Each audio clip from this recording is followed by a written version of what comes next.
영화들을 볼 때 아주 흥미로운 장면들이 있습니다. 바로 노예, 종이 등장하는 장면이죠. 지금은 사라진 제도이고 또 우리로서는 경험해 본 적도 없기 때문에 여러 가지 상상력이 동원되는 그런 소재입니다. 제 어린 시절에 나에게도 종이 있었으면 좋겠다, 그런 생각을 해본 적이 있습니다. 내 대신 힘든 일, 예를 들면 숙제와 같이 귀찮은 일들을 대신해주면 얼마나 좋을까, 그런 생각을 해보았습니다. 또 나의 명령에 복종하는 종을 가진다는 느낌이 도대체 어떤 느낌일까 궁금하기도 했고, 또는 반대로 내가 고대에 태어나서 종의 집안에서 태어났다면 내 인생이 어떻게 펼쳐졌을까 하는 상상을 해보기도 합니다. 예수님 당시에는 실제로 종이 존재하던 때였습니다.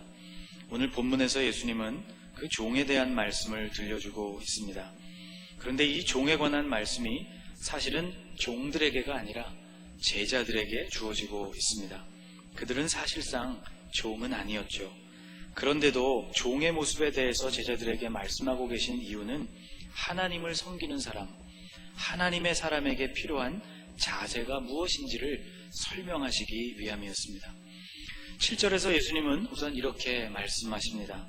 너희 중 누구에게 밭을 갈거나 양을 치거나 하는 종이 있어 밭에서 돌아오면 그더러 곧 와 앉아서 먹으라 말할 자가 있느냐. 너희 중 누구에게 밭을 갈거나 양을 치거나 하는 종이 있어 라고 예수님이 이야기를 시작하는 것을 보십시오. 지금 예수님의 말씀을 듣는 사람들은 종이라는 제도가 이미 존재하는 사회에 살고 있었던 사람들이었습니다. 이 말씀을 듣는 사람들 중에는 종을 소유한 사람들도 있었을 것입니다. 이들에게는 예수님의 말씀이 아마 이 말씀을 오늘날 읽는 우리들보다 훨씬 더 분명하고 또 실감나게 들렸을 것이 분명합니다. 예수님 당시의 종들이 바깥에서 주로 하는 일은 오늘 본문에 기록된 것처럼 밭을 일구는 농사의 일, 또 양을 치는 목축과 관련된 일이었습니다. 그런데 종들이 밖에서 그 모든 일들을 다 마치고 집으로 돌아왔다고 해서 주인이 그들에게 수고했다고, 또는 이제 여기에 좀 앉아서 쉬고 먹으라고 그렇게 말하는 주인은 없었다는 것이죠. 이런 대우는 그들과 가까이 지내는 자유한 신분을 가지고 있는 이웃이나 가족들에게나 해당되는 말입니다. 예수님의 이 말씀은 아주 지당하신 말씀이죠. 예수님은 이어서 8절에서 이렇게 말씀을 하십니다. 같이 한번 읽어볼까요? 도리어 그더러 내 먹을 것을 준비하고 띠를 띠고 내가 먹고 마시는 동안에 수종 들고 너는 그 후에 먹고 마시라 하지 않겠느냐. 일을 마치고 돌아온 종은 집에 돌아와서도 할 일이 있었다는 것이죠. 주인이 식사할 수 있도록 준비를 하는 일, 또 식사하는 동안 옆에서 수종을 드는 일. 종은 주인이 식사를 모두 마친 후에, 아마도 후식이 있었다면 후식까지를 다 먹고 난 이후에야 본인의 식사를 할 수 있었습니다. 그 식사는 시중 드는 사람도 없이 본인이 직접 차려 먹는 그런 식사였을 것입니다. 종의 모습은 항상 일할 준비를 갖춘, 언제나 주인이 부르면 달려갈 수 있을 만한, 또 일을 감당할 수 있을 만한 모습. 그래서 오늘 8절에는 그런 모습이 띠를 띠고 있는 모습이라고 말씀합니다. 여러 차례 여러분에게 설명드린 대로 띠를 띠는 일, 위에서부터 하나로 되어 있는 통으로 짜진 옷을 입고 살았던 고대의 이스라엘 사람들이 반드시 일을 하기 위해서, 활동적으로 몸을 움직이기 위해서는 허리에 띠를 띠어야 했다는 말씀을 드렸죠. 또 이렇게 주인의 명령을 다 시행한 이후에도 종에게는 감사가 돌아가지 않았습니다. 9절 말씀에 예수님이 이렇게 이어서 말씀하시죠. 명한 대로 하였다고 종에게 감사하겠느냐. 당연합니다. 지시한 일을 하는 그것이 종의 당연한 본분이었기 때문이죠. 여기까지의 말씀을 들은, 예수님의 말씀을 들었던 이스라엘 사람들은 이 말씀에 대해서 아무도 이의를 제기하거나 또 그 말씀을 문제 삼지 않았을 것입니다. 지금 생각하면 좀 너무하다 싶은 생각이 들지만 당시의 문화 안에서는 너무나 당연하게 받아들여지는 그런 일이었기 때문이죠. 그런데 주님은 여기까지 모든 사람들이 동의하도록 그들의 이해를 돕는 설명을 하시고는 10절에서 이렇게 말씀을 이어가십니다. 같이 한번 읽어볼까요? 이와 같이 너희도 명령받은 것을 다 행한 후에 이르기를 우리는 무익한 종이라 우리가 하여야 할 일을 한 것뿐이라 할지니라. 아멘. 예수님은 이렇게 말씀하고 계신 것입니다. 너희도 이와 같다. 너희도 명령받은 것을 다 행한 후에는 이렇게 말해야 한다. 우리는 무익한 종입니다. 우리는 우리가 해야 할 일을 했을 뿐입니다. 주님은 오늘 본문을 통해서 종의 모습에 관해서 두 가지를 우리에게 말씀해주고 있습니다. 첫째로 종은 대접받는 존재가 아니다라는 것을 말씀하십니다. 종은 대접받는 존재가 아니라 도리어 대접하는 존재라는 것이죠. 또 종은 보상받는 존재가 아니라고 말씀하십니다. 감사의 인사, 잘했다는 칭찬과 보상이 종에게는 어울리지 않는다는 말씀인 것이죠. 예수님은 당신의 제자들도 이와 같은 모습을 갖추어야 한다고 말씀을 하십니다. 사전에서 종이라는 말을 찾아보았습니다. 우리말 사전에서 종이라는 말을 이렇게 규정하고 있더군요. 남의 집에 딸려 천한 일을 하던 사람, 혹은 비유적으로 남에게 얽매이어 그 명령에 따라 움직이는 사람, 그를 종이라고 정의하고 있습니다. 신약 성경에서 종이라는 말, 종으로 사용된 말은 둘로스라는 단어입니다. 이 둘로스, 종이라는 말은 헬라어를 사용하는 로마인들 그리고 그리스 사람들에게 아주 치욕적인 단어였습니다. 왜냐하면 로마인들에게는 주체적인 시민의식이 생명과도 같았기 때문입니다. 충성스러운 로마 시민이라면 어떠한 어려운 일에도 자발적으로 봉사하는 것, 이것이 그들의 특권이자 그들의 명예로 여겼습니다.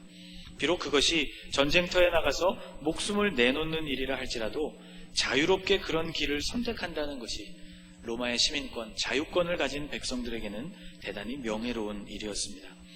그러나 종, 둘로스라는 말은 이런 자유의지, 자유롭게 무엇이든지 선택할 수 있는 의지를 상실해버린 존재, 같은 노역을 하더라도 시민의 권리로 자발적으로 국가를 위해서 봉사하는 것이 아니라 할 수 없이 해야만 하는 불명예스러운 존재를 일컬을 때 둘로스라는 말을 사용했습니다. 그래서 이런 종의 신분을 가진 사람들은 어떻게 해서든지 자유를 가진 자유시민이 되려고 애를 썼죠. 여러분, 글래디에이터라는 영화를 보셨을 것입니다. 그런 영화들 혹은 당시의 시대를 다루고 있는 영화들에 나오는 검투사들은 대개가 노예였다고 합니다. 그들이 원형 경기장 안에서 환호성을 들으며 싸움을 해야만 하는 이유는 그들이 자유롭게 그 일을 선택한 것이 아니라 싸우도록 그들에게 그 일이 주어졌기 때문에, 그들이 그 일을 하는 노예였기 때문이죠. 승리를 여러 번 얻고 사람들에게 명성을 떨치게 된 검투사들은 최종적으로 그들에게 소원이 주어질 때 가장 그들에게 주어지는 큰 보상이 자유였다고 합니다. 자유로운 로마 시민이 되는 일이 그들이 꿈꾸는 일이었다는 것이죠. 그런데 이런 사실을 너무나 잘 알고 있었던 바울이라는 사도는 그 일이 횡행하고 있었던 로마에 편지를 쓰면서 조금 이상한 인사를 건넵니다. 로마서 1장 1절에 보면 그가 이렇게 편지를 시작합니다. 예수 그리스도의 종 바울은 사도로 부르심을 받아 하나님의 복음을 위하여 택정함을 받았으니, 자신을 종, 둘로스라고 표현하고 있는 것이죠. 사실 바울은 태어나면서부터 로마 시민권을 가졌던 사람이었습니다. 그와 함께 감옥 안에서 대화를 나누었던 천부장 루시아라는 사람은 바울을 굉장히 부러워했습니다.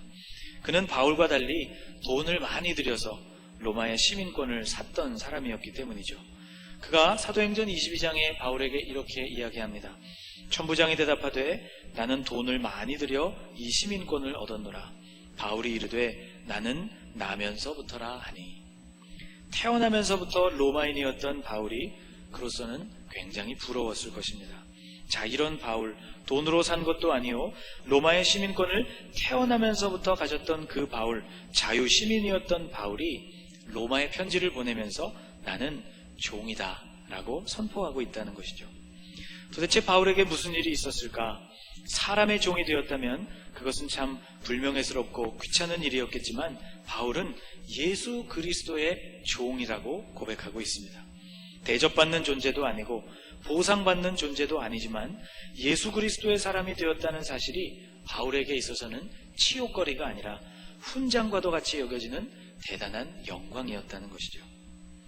오늘 본문에 등장하고 있는 무익한 종이라는 표현, 둘로이 아크레이오이라는 표현 안에 등장하는 무익하다라는 단어는 헬라어로 아크레이오스라는 단어입니다. 이 말은 우리말 번역 그대로 무익, 유익을 전혀 주지 못하다라는 뜻입니다. 이 단어 아크레이오스라는 단어는 신약 성경에 딱 2번 등장하는 단어입니다. 하나는 오늘 본문에 등장하고 나머지 하나가 마태복음 25장에 등장합니다. 마태복음 25장에는 여러분이 잘 아시는 달란트 비유가 나오는 장입니다. 주인이 3명의 종에게 각각 달란트를 맡깁니다. 그들의 재능에 따라 한 명에게는 5달란트를, 또 한 사람에게는 2달란트를, 그리고 또 한 사람에게는 1달란트를 맡기죠. 무익하다라는 이 말은 바로 1달란트를 맡겼던 종에게 주인이 내렸던 최종 평가에 등장하는 말입니다. 마태복음 25장 30절 말씀, 이 무익한 종을 바깥 어두운 데로 내쫓으라. 거기서 슬피 울며 이를 갈리라. 그는 진실로 단어의 의미 그대로 무익한 종이었습니다. 주인의 달란트를 맡고도 아무 일도 하지를 않아서 주인에게 이로움을 조금도 끼치지 못했던 종이었기 때문이죠. 5달란트 받고 2달란트 받았던 종들은 열심히 그것으로 장사를 해서 똑같이 그들이 처음에 받았던 것만큼의 달란트를 이윤으로 남기게 됩니다. 그리고 주님으로부터 칭찬을 듣게 되죠. 잘하였도다, 착하고 충성된 종이여, 그런 칭찬을 듣게 됩니다. 그러나 이 1달란트 맡았던 종, 무익한 종, 그에게는 무익하다는 평가가 내려지고 바깥 어두운 데로 내쫓기게 되었습니다.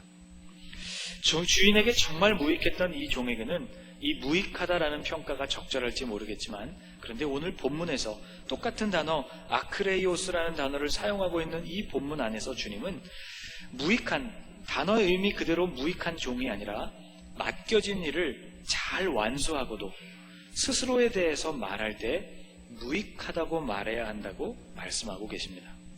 여러분, 이것이 무슨 뜻일까요? 그만큼 겸손할 줄 알아야 한다는 말씀인 것이죠. 종은 이렇게 말해야 한다고 주님이 말씀하십니다.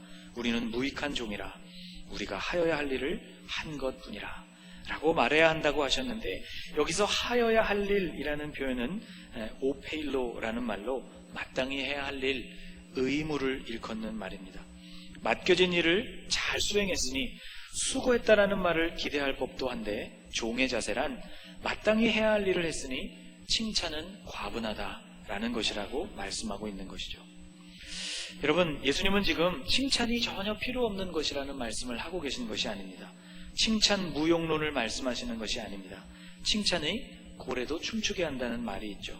예수님도 때때로 제자들을 격려하셨고, 또 치유받을 믿음이 그들의 심령 속에 있는 것을 발견하시고 그들의 믿음을 여러 번 칭찬해 주셨습니다.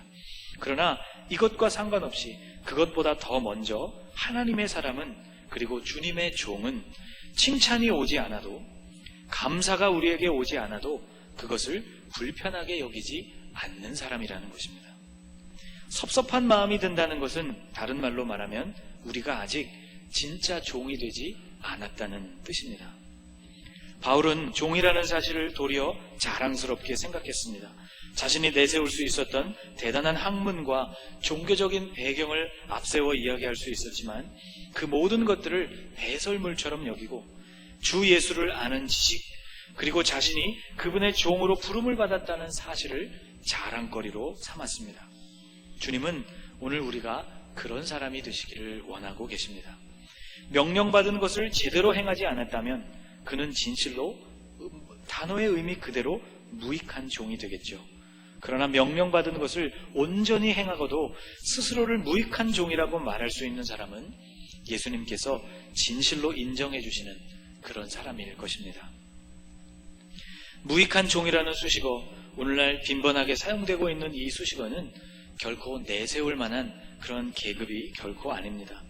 이것이 우리에게 또 하나의 자랑거리처럼, 우리를 꾸며주는 수식어처럼 사용되어서도 안 될 것입니다. 우리는 속으로만 생각해야 할 것입니다. 나는 무익한 종이다 라고. 여러분, 오늘 한 해 동안 각 부서를 섬기게 될 하나님의 사람들을 이 예배 시간에 임명하게 됩니다. 임명은 대표자들에게 하지만 여러분과 저 모두에게도 감당해야 할 역할들이 주어져 있습니다. 그분들도 우리들도 주님이 칭찬하시고 인정해 주시는 겸손한 사람, 나는 주님 앞에서 마땅히 해야 할 일을 한 무익한 종에 불과합니다라고 그렇게 고백하고 또 그것을 마음에 새길 수 있게 되시기를 주님의 이름으로 축복합니다. 기도하겠습니다. 하나님, 우리가 주님이 맡기신 일들을 모두 잘 감당하고도 우리는 무익한 종입니다. 우리가 해야 할 일을 하였을 뿐입니다라고 고백할 수 있기를 원합니다. 진짜 종에게는 대접도 보상도 칭찬도 없다는 것을 기억하게 하옵소서. 그러나 주님은 충성된 일꾼에게 잘하였다, 착하고 충성된 종이여라고 칭찬을 들려주시는 분이시니 감사를 드립니다. 주님께 받을 칭찬을 바라며 우리의 심령 속에는 무익한 종이라는 생각을 깊이 새기는 하나님의 사람들이 되게 하여 주옵소서. 그리하여서 믿음의 터 위에 더욱 견고하고 굳게 세워지는 하나님의 사람들이 되게 하여 주옵소서. 예수님의 이름으로 기도하옵나이다. 아멘.